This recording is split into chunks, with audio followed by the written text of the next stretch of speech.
Currently 3:30 in the morning. I got up around like 2:30. I just couldn't fall back asleep, so I was like, well, might as well go walk. So here I am. I don't know how far I'm gonna go today. Could do as little as 24 to keep on track for things. Could do as much as 40. I don't know. It really kind of depends how far my feet and stuff are going to take me. It's currently 39 degrees. It's supposed to get down to 34 degrees at some point. So I'm gonna put my gloves on, keep my jacket on, maybe put my hood on too. Got a second shirt I can always throw on, because that's a little cold. Yeah, so we'll see. We'll see how far I make it. I feel like I can go some distance today, especially with me starting so early. Definitely gonna be tired. Gonna stop a few times to eat and stuff. Now that I know that electrolyte drink, Aquarade, that will be super helpful. So, yeah, let's get to walking.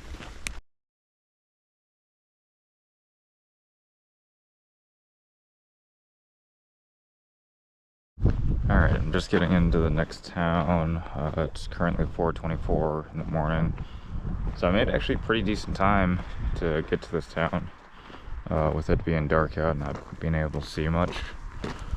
Yeah, a little bit about last night and how it went. The French couple that I saw at the Sisters Church was there. I thought his name was Dan. Turns out it's Daryl, the guy that is from Georgia, and he's doing this trip because he's trying to get closure on his wife that had the brain tumor. That guy. I thought his name was Dan. And kind of expand upon the video I made yesterday about Jacques and Michelle, the quota of black people. I talked to them a lot about identity and what that means to them. So they basically told me of like, when they go to places and they speak multiple languages, they have an accent. So like when they speak French, they have an American accent. When they speak French, they have an American accent. So it's really difficult sometimes for them to be seen or like understood of like, hey, I know the language, and people automatically assume that they don't know. I believe they're both married to people who are white. Michelle's married to a German, and Jacques is married to a tall white lady. And just the disrespect sometimes that comes with that is people will immediately assume that the person that's white can speak languages. And in Jack's case, his wife doesn't speak any other languages other than English. So he's always the one translating for him. And it's just kind of that power dynamic and struggle of being black and saying like where you're from and why do you know these languages. We both did not have great experiences in France. And don't have overtly positive things to say about France. They had an incident on a train where they were in the first class train, and the people were talking French thinking they couldn't understand it. And they was like, oh my god, they're in the wrong train. The conductor needs to tell them like to get out of this train and stuff. And all this other stuff. So Michelle just was like, oh, okay, I know exactly what you're saying. And just proceeds to be what they said was ghetto black, and they're just loud and obnoxious and all this other stuff. And then after getting off the train, they say in perfect French, have a nice trip. And apparently just the look on the people's faces that were being disrespectful like turned white, and they were just shocked and appalled about that. So I thought that was mildly entertaining. Talked a little bit about adoption stuff too, because about kind of my personal experience with adoption and identity stuff. And apparently Michelle has two adoptive has adopted 2 kids, and kind of that dynamic of what it means to be an adopted parent, but an adopted parent that also has their adoptee kids know of their birth parents, and kind of what that entails. So that gave me some insight from the parent perspective on things and how they feel. So yeah, really interesting people to talk to and have a conversation with. And I've learned one thing about this long walk that I'm doing is there's such diversity here, and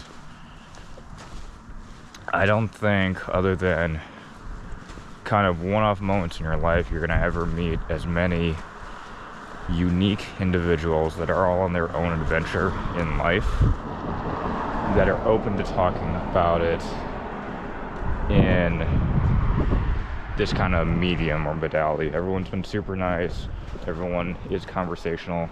The depth kind of depends on the person of how far they want to go with the conversation, of beyond small talk versus more deep and hard-hitting topics. Very dependent on the person. But overall, everyone's been super nice here, which has been nice. So I'm gonna get back to walking here. So yeah, but that's a little bit, and I wanted to record this for me, mostly for the future, so I remember all these experiences and stuff. Alright, I need to pick up the pace a little bit because I'm getting cold. Till the next one. So as you can see, I'm bundled up pretty good. It's cold. I think I looked at it last, it's like 35, 34, somewhere in there, Fahrenheit. I'm coming up on the next town. I'm probably like 800 meters away from that, half a mile. Probably gonna throw on another shirt just because of how cold it is. Eat some chocolate just to get some calories in me again. Keep going. This town was roughly 10 kilometers ish from where I was staying. So this is where the quota went to yesterday while I stopped. So we'll see how far I get today. Yeah, it's been a good long ways. I'm gonna find a bench to set the pack down on just to make it easier on myself. And get the other shirt on because it's not supposed to warm up for another, I think, 2 hours at least. Unfortunately, sun comes up at like 7:30-ish, so it's gonna be a little bit till it gets warm out. I'm really happy I got the gloves. They've kept my hands warm thus far. Still a little cold, but better than nothing. So, all right, till the next one.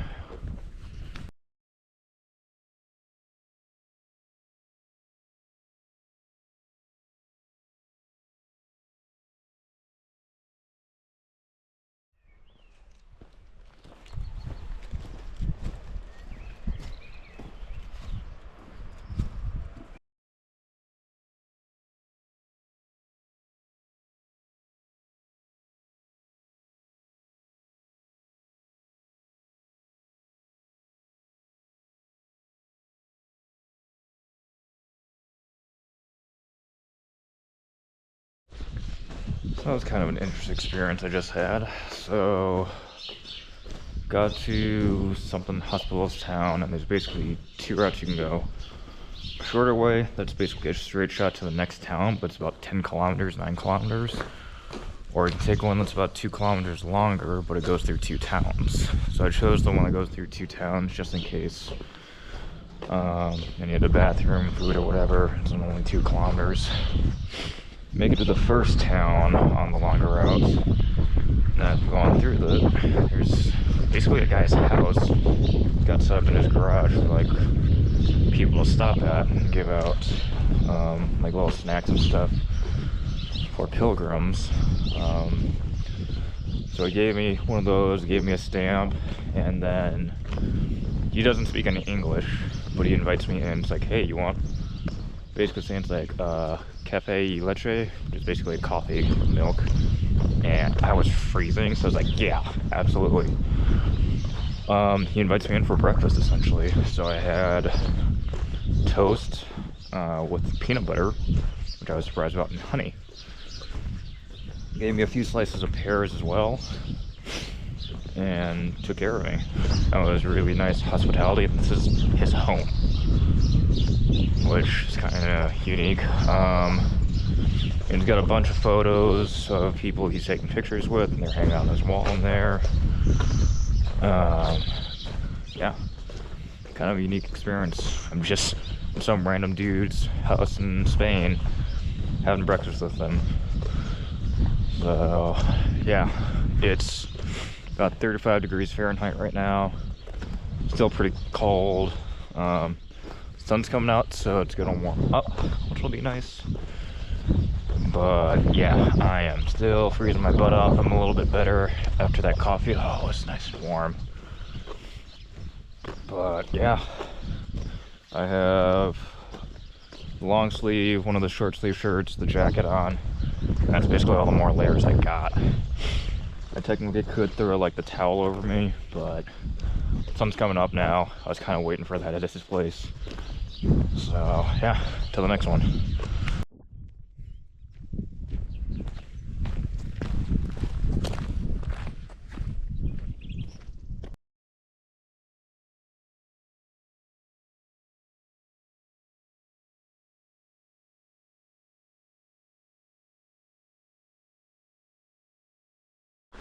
Alright, walking still. It's currently 10 o'clock. Sun's come out, so it's gotten quite a bit warmer. I took the t-shirt off, checked my feet to make sure that there's nothing new forming or anything. Felt like there was a little bit of water in there, wasn't anything. You can definitely tell we're past like the flat parts because it's getting a bit more like rolling hills style stuff. I can see mountains again kind of in the background. So that's a nice little change of scenery and change of pace. Kind of what I'm looking at right now. Back behind me there was maybe an albergue. Looked kind of more like a coffee shop stand type thing. So every so often there's kind of in the middle of nowhere there's these coffee stand type things where you can get something quick to eat, get a cafe, and keep going. Looked like that was back there. I chose not to stop because I already had that earlier from the gentleman's house. So yeah, just time for me to keep walking till the next one.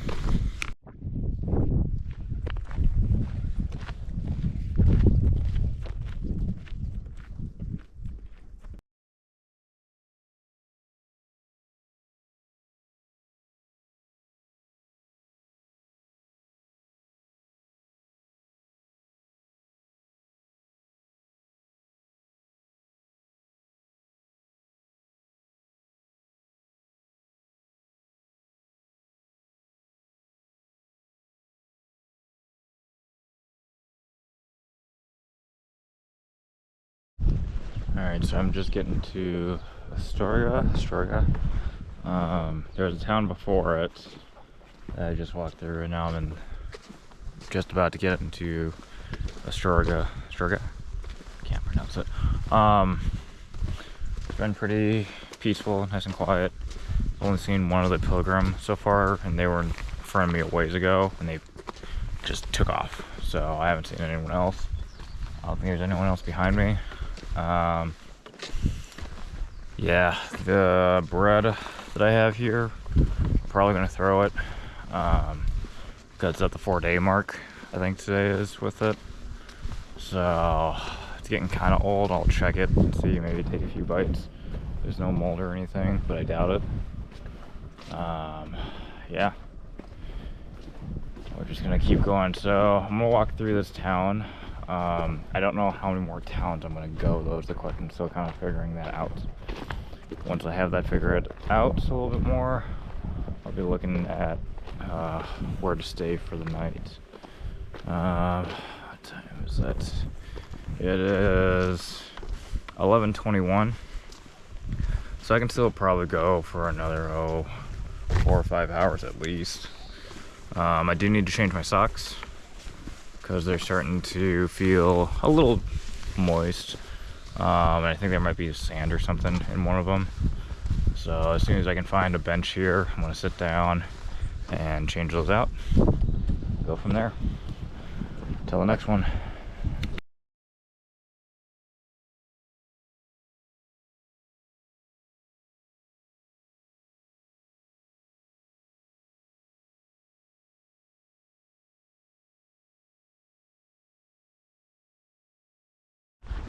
Alright, I just stopped at a cafe. I got an Aquarius drink to get some electrolytes in me and a chocolate croissant. That was fun trying to order all that. So I decided I'm going to try to do 40.9 kilometers today. Cause why not? I'm still in between 15 to 20 kilometers away from where I'm supposed to go, I believe. So it's gonna take me a while to get there still.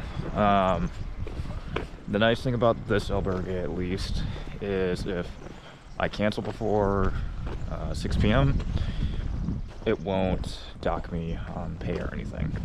The only issue is they don't serve a community dinner, so I have to find dinner in the town. There's only like 1 or 2 places in town. So I do need to eat dinner today because I didn't have lunch yet. I don't really want to sit down again. If I can help it, my muscles are starting to warm back up.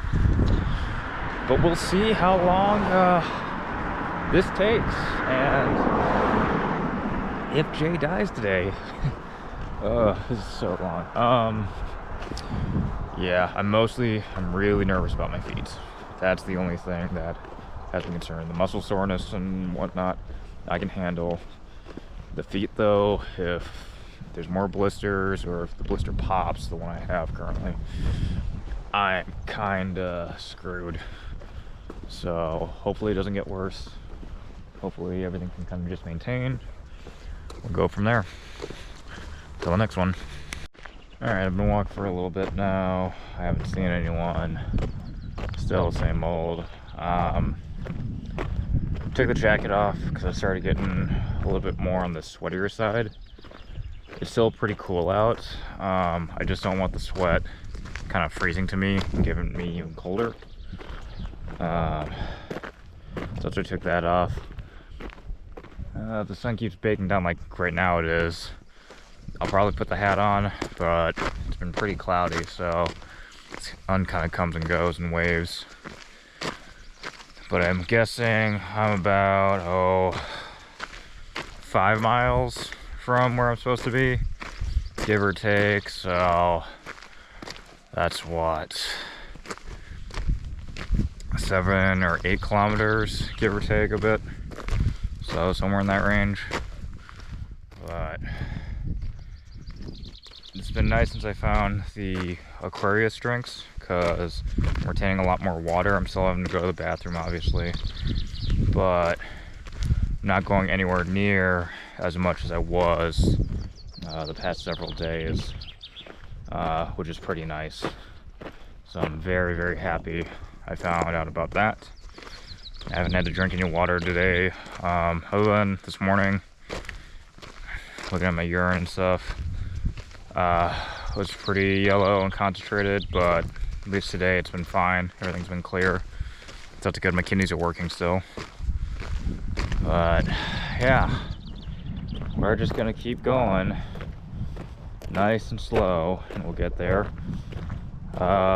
Allegedly the weather potentially is going to be raining at 6. I'm hoping I will be done before then, so we shall see. Alright, I'm gonna get back to walking. Alright, this is the second to last town. Next town over is where I'm going to spend the night. Oh, it's been a long day. I'm going to see if I can find a bar or something, use the bathroom again, or make the long trek. Long, it's not that far. Kind of go from there. Passed a few already. It's a nice little town. It's basically like a brick road.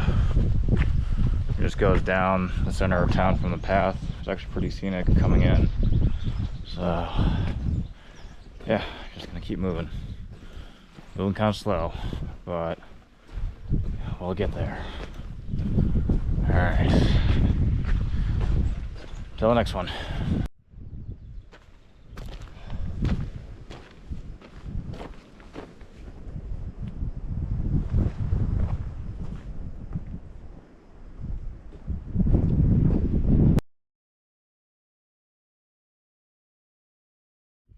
Well, check that out. Getting closer, and my town is right here. Oh my god. I believe it's been over 13 hours now. So, whew, it's been a long day. I am ready to be done. Just relax the rest of the day. Tend to my feet. Take a shower, do laundry, all that fun stuff. Find something to eat. I am ready to be done. So, pretty quiet day for me. Didn't really find anyone on the trail. Just fine. Had my time to my own thoughts and stuff. So, oh man. It's a long slog. So, I'm probably gonna try the scissors out finally and see if they can cut the moleskin, because I was having issues with that. So, yeah. I'm gonna go find my albergue. Till the next one.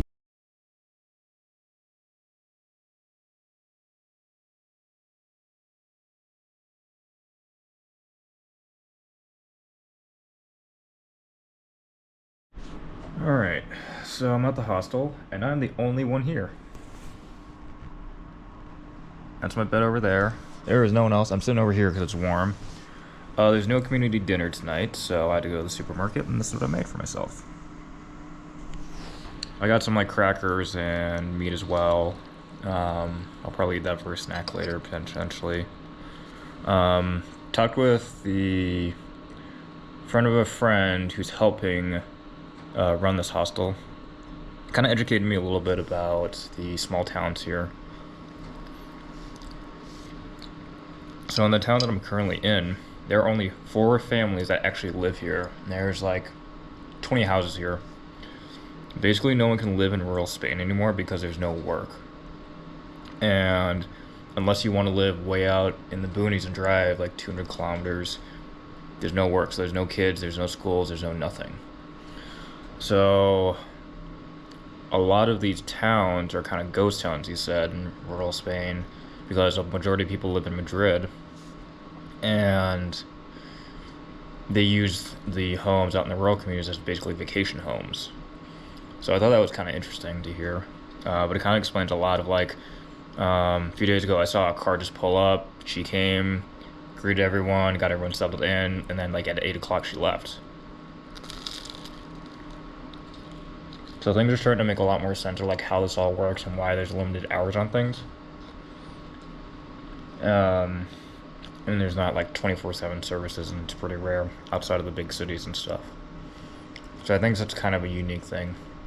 The only way people can really live in these communities are apparently because of the Camino and the tourism market. So, yeah, kind of interesting. Right. Probably gonna go to bed just a touch later, just because I can be loud and obnoxious on my own. Still try to get out of here at a decent hour though, because I still gotta hike another 250 kilometers to get to Santiago, then potentially another 100 for Finisterre. Gotta figure all that out still. But I'm gonna finish dinner. Delicious. I haven't tried the meatballs yet. But yeah, we'll go from there. Till the next one.